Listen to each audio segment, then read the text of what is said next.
Hey everybody, this is Joe Jackalone again with another video about researching a cold case. If you look about 2 weeks ago, there was one about starting your research. This is about organizing that research.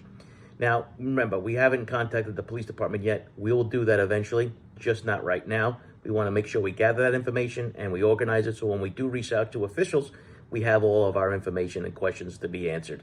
And this way it makes it easier for them to hopefully give us the information. Now, this is about organizing. You can do so with you take a notebook, you break it up into a couple sections, 3 or 4 minimum. And then what you do is, the first one is the easiest section. It should be the shortest. It's about the location or the timeline itself. Remember, timelines are very important. So you want to have a timeline of the investigation, timeline of the victim, and you also want to have timelines of the suspects because you want to see where eventually those things cross because that could lead you to a possible suspect. The next section is about the people involved.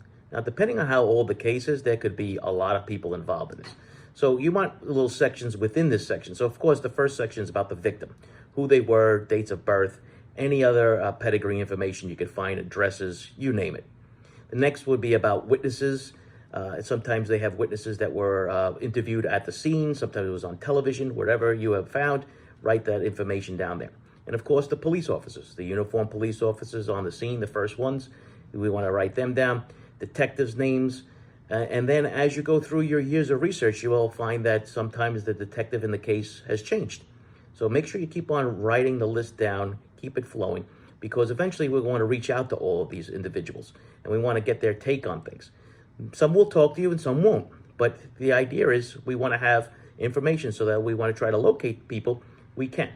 We can't make people talk, but at least, we can show some interest in this and that. And you believe it or not, some people will be really glad to get things off their chest because many people, even including myself, have cases that we wish we would have solved.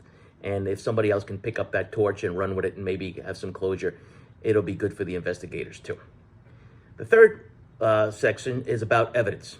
Evidence that is talked about, of course, in the newspaper articles or the TV articles, wherever you found, such as body fluids, right? So sexual assaults included in the murder, blood recovered, any biological fluids, we want to make sure we list them in there. Any weapons used, brought to the scene, taken from the scene. Was it a robbery? What kind of property was taken? Is it traceable? Other physical evidence. Was there a chance of video surveillance?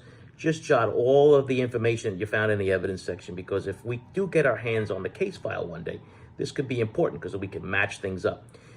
So if you had a sexual assault, was the evidence submitted to a crime lab? And if it was at the crime lab, was it actually tested?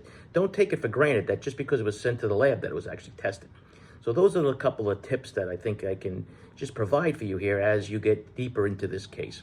All right, so the next video that'll come out in a couple of weeks, we'll pick up after our research in our organizations, and we're going to be preparing to write our letters to the police chief to try to see if we can get some more information and get some help on this case. Until then, never give up, keep on going. Remember, victims and families are counting on you.